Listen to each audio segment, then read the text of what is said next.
열심히 하면 된다. 우리 부모님 세대가 가장 좋아하던 말입니다.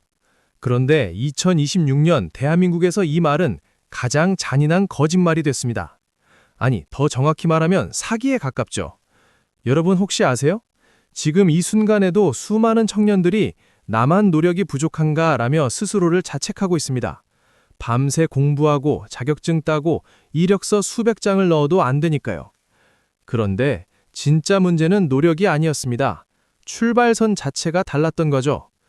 오늘 여러분께 보여드릴 건 한국은행이 국세청, 통계청 데이터를 결합해 밝혀낸 충격적인 진실입니다. 영화 기생충이 예술이 아니라 다큐멘터리였다는 것, 그리고 우리가 지금 계급 사회로 돌아가고 있다는 것. 숫자는 거짓말을 하지 않습니다. 자, 이제 진실을 마주할 시간입니다. 준비되셨나요? 봉준호 감독의 영화 기생충을 기억하시죠?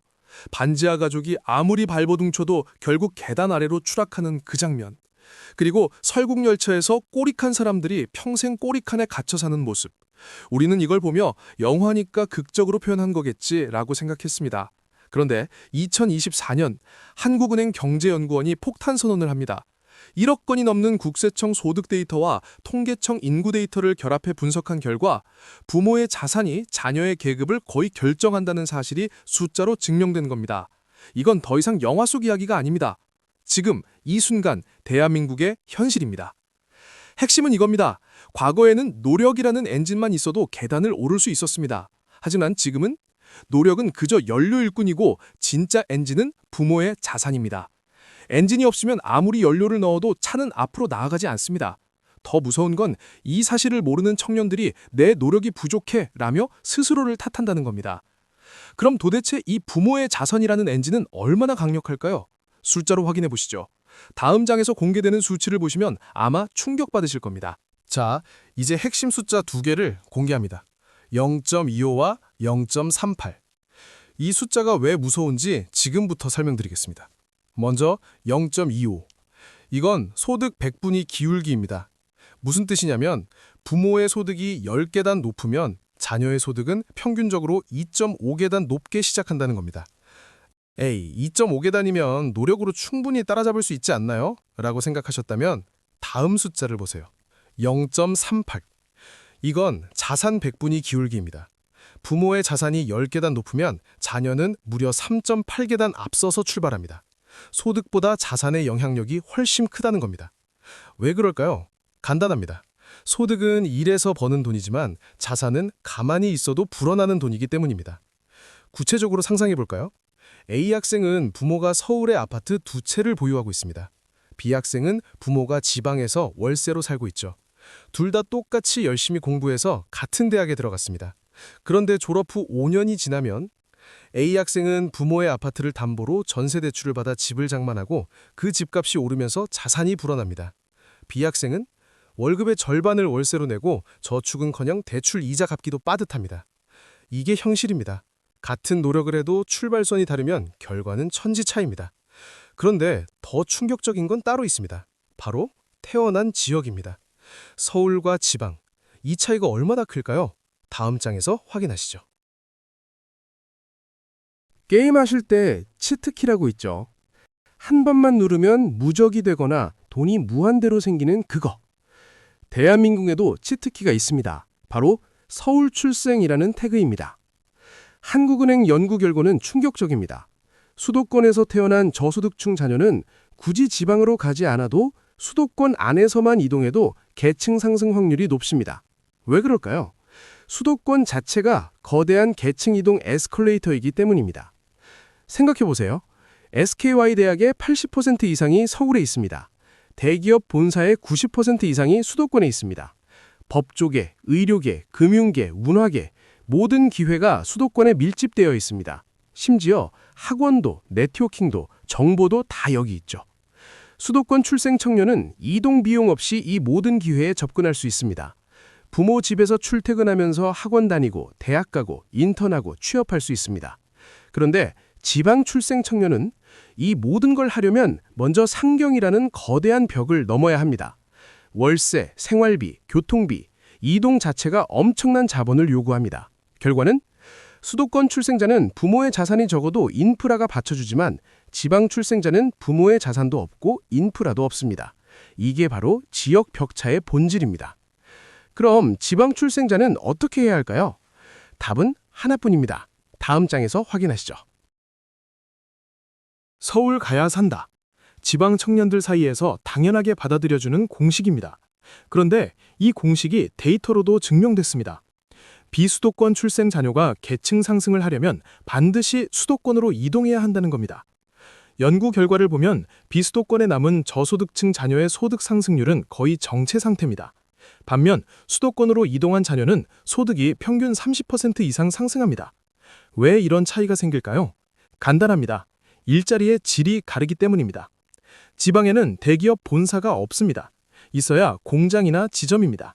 연봉도 승진 기회도 경력 발전 가능성도 모두 서울보다 낮습니다. 법조인, 의사, 금융 전문가가 되려면 어차피 서울로 가야 합니다. 결국 지방 청년에게 이동은 선택이 아니라 생존의 문제가 된 겁니다. 그런데 문제는 이동에도 비용이 든다는 겁니다. 수도권 월세는 평균 50만 원 이상, 생활비까지 합치면 월 100만 원은 기본입니다. 부모의 지원 없이 이걸 혼자 감당하면서 공부하고 취업 준비를 한다는 건 사실상 불가능에 가깝습니다. 그래서 어떤 일이 벌어질까요? 이동할 자본이 있는 중산층 이상 자녀는 서울로 가서 성공하고 이동할 자본이 없는 저소득층 자녀는 지방에 남아서 계속 가난합니다. 이게 바로 이동 장벽입니다. 그럼 이 장벽에 갇힌 청년들의 운명은 어떻게 될까요? 다음 장의 숫자를 보시면 정말 충격받으실 겁니다. 자, 이제 가장 충격적인 숫자를 공개합니다. 심호흡 한번 하시고 들으세요. 과거 세대 비수도권 저소득층 자녀가 성인이 돼서 다시 저소득층이 될 확률 약 50%, 반반이었습니다. 절반은 벗어날 수 있었다는 얘기죠. 그런데 최근 세대는 80%입니다. 100명 중 80명이 부모의 가난을 그대로 물려받습니다. 더 절망적인 건 반대 숫자입니다. 비수도권 저소득층에서 고소득층, 상위 25%로 올라갈 확률. 과거 세대는 13%였습니다. 100명 중 13명은 개천에서 용이 들 수 있었습니다. 그런데 최근 세대는 고작 4%입니다. 100명 중 4명, 96명은 평생 그 자리에 머뭅니다. 이게 무슨 의미일까요? 지방에서 가난한 집에 태어나면 이제 성공 확률이 4%라는 겁니다. 로또 1등 당첨 확률이 0.00001%니까 그것보단 낫다고요? 농담이 아닙니다. 실제로 많은 청년들이 차라리 로또를 사는 게 합리적이라고 자주 합니다. 왜 이렇게 됐을까요? 과거에는 제조업 호황기였습니다. 지방공단에서도 열심히 일하면 중산층이 될 수 있었습니다. 그런데 지금은 제조업은 자동화되고 좋은 일자리는 모두 서비스업, 금융업, IT로 이동했습니다. 그리고 이 모든 산업은 서울에 집중되어 있습니다. 결과적으로 지방 저소득층 청년에게는 두 가지 선택지만 남습니다. 하나, 어떻게든 자본을 모아서 서울로 상경한다. 둘, 지방에 남아서 80%의 확률로 가난을 대물림한다. 그런데 상경에 성공해도 끝이 아닙니다. 그 다음엔 뭐가 기다릴까요? 다음 장에서 확인하시죠. 합리적인 선택이 모이면 재앙이 됩니다. 경제학에선 이걸 합성의 오류라고 부릅니다. 그리고 지금 대한민국이 바로 그 재앙의 한가운데에 있습니다. 시나리오를 그려볼까요? 지방 청년 100명이 있습니다. 이 중 능력 있고 자본 있는 20명이 서울로 갑니다. 합리적 선택이죠. 그런데 이 20명이 빠져나가면 지방은 더 황폐해집니다. 소비가 줄고 일자리가 줄고 지역 경제가 무너집니다. 그럼 남은 80명은 더 가난해집니다. 그래서 그중 또 10명이 서울로 갑니다. 악순환의 시작입니다. 반면 서울은 인구가 몰리니까 집값이 폭등합니다. 2020년 서울 아파트 평균 가격 9억, 2024년 12억, 지금은 15억을 넘어가고 있습니다. 청년들은 서울에 와서도 월세 50만 원짜리 원룸에서 허리 휘어가며 삽니다. 결혼은 꿈도 못 꿉니다. 아이는 더더욱 불가능합니다. 결과를 볼까요? 2024년 합계 출산율 0.72명, 세계 최저입니다. 왜 이렇게 됐을까요? 서울 집값이 워낙 비싸니까 결혼해서 아이 낳을 여유가 없는 겁니다. 그런데 지방에 남으면 일자리가 없어서 결혼 자체가 불가능합니다. 어디를 가도 출산이 불가능한 구조입니다. 더 무서운 건 이게 개인의 문제가 아니라 국가의 문제라는 겁니다. 인구가 줄면 경제가 무너지고 지역이 소멸하면 국가 균형이 붕괴됩니다. 결국 우리는 지금 느린 자살을 하고 있는 겁니다. 개인에겐 합리적이지만 국가적으로는 재앙인 선택을 매일 하고 있습니다. 그럼 이 구조를 어떻게 깨야 할까요? 한국은행이 내놓은 제안은 상당히 파격적입니다. 다음 장에서 확인하시죠.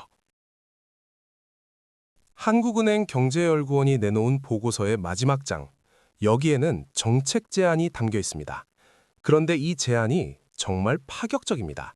왜냐하면 기회의 평등이 아니라 결과의 재분배를 요구하기 때문입니다. 첫 번째 제안, 지역별 비례 선발제. 대학 입시에서 수도권과 비수도권의 선발 비율을 강제로 나누자는 겁니다. 예를 들어 서울대 정원의 30%는 반드시 비수도권 출신으로 채우는 식입니다. 그럼 실력이 떨어지는 학생이 들어가는 거 아니냐는 반론이 나올 겁니다. 맞습니다.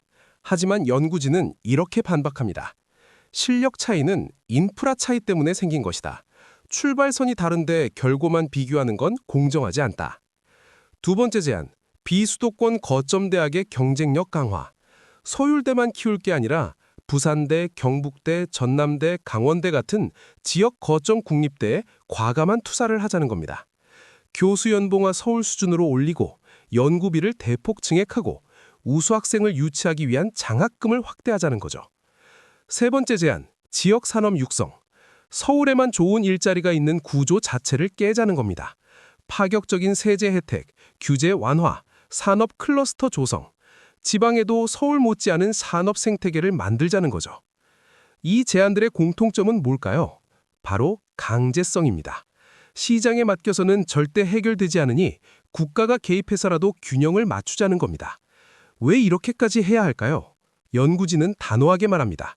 지금처럼 가면 대한민국은 지속 가능하지 않다. 그렇습니다. 우리는 지금 선택의 기로에 있습니다. 이대로 계급사회로 굳어질 것인가, 아니면 다시 사다리를 복구할 것인가? 그 답은 다음 장에서 제시하겠습니다. 마지막 장입니다. 결론부터 말씀드리겠습니다. 태어난 곳이 운명을 결정하는 사회는 미래가 없다. 지금 우리에게 필요한 건 로컬의 부활입니다. 서울 중심의 단극 체제를 깨고 지방에도 충분히 성공할 수 있는 생태계를 만들어야 합니다. 어떻게? 구체적인 방법을 제시하겠습니다. 첫째, 거점 도시 중심의 산업 클러스터 조성. 부산은 영화와 관광, 대구는 섬유와 패션, 광주는 AI와 자율주행차, 대전은 바이오와 과학기술. 각 지역의 강점을 살려서 특화 산업을 육성하는 겁니다. 그리고 여기에 파격적인 세제 혜택을 줍니다. 법인세 50% 감면, 취업자 소득세 30% 감면. 이 정도 혜택이면 기업들도 지방으로 갈 이유가 생깁니다. 둘째, 지역 청년에게 머무를 이유 제공. 지방 국립대 졸업생이 그 지역에 취업하면 학자금 대출 전액 탕감, 5년 이상 근무하면 주택 구입 시에 저리 대출 제공, 결혼하면 출산 장려금 2배 지급. 이런 식으로 지방에 남는 게 합리적 선택이 되도록 만들어야 합니다. 셋째, 원격 근무 인프라 확충. IT 기술 발전으로 이제 서울 회사에 다니면서 지방에 사는 게 가능해졌습니다. 제주도에서 서울 회사 재택근무하는 사람들이 늘어나는 것처럼 이걸 전국으로 확대하는 겁니다. 지방 생활비는 저렴하고 서울 연봉은 받고, 이게 가능해지면 자발적 지방 이주가 늘어날 겁니다. 마지막으로 의식의 전환. 서울 가야 성공한다는 생각 자체를 바꿔야 합니다. 미국을 보세요. 뉴욕이 아니어도 샌프란시스코, 시애틀, 오스틴에서 충분히 성공할 수 있습니다. 한국도 그래야 합니다. 부산에서도, 대구에서도, 광주에서도 충분히 좋은 삶을 살 수 있는 나라. 그게 우리가 만들어야 할 미래입니다. 지금 이 순간에도 수많은 청년들이 나는 왜 이렇게 힘들까라며 좌절하고 있습니다. 하지만 기억하세요. 당신이 노력을 안 해서가 아닙니다. 시스템이 망가져 있는 겁니다. 그리고 우리는 그 시스템을 고칠 수 있습니다. 부모의 자산이 자녀의 인생을 100% 결정하는 사회, 태어난 지역이 운명을 가르는 사회, 이런 사회는 지속 가능하지 않습니다. 다시 사다리를 복구해야 할 때입니다. 여러분은 어떻게 생각하시나요? 댓글로 여러분의 의견을 들려주세요.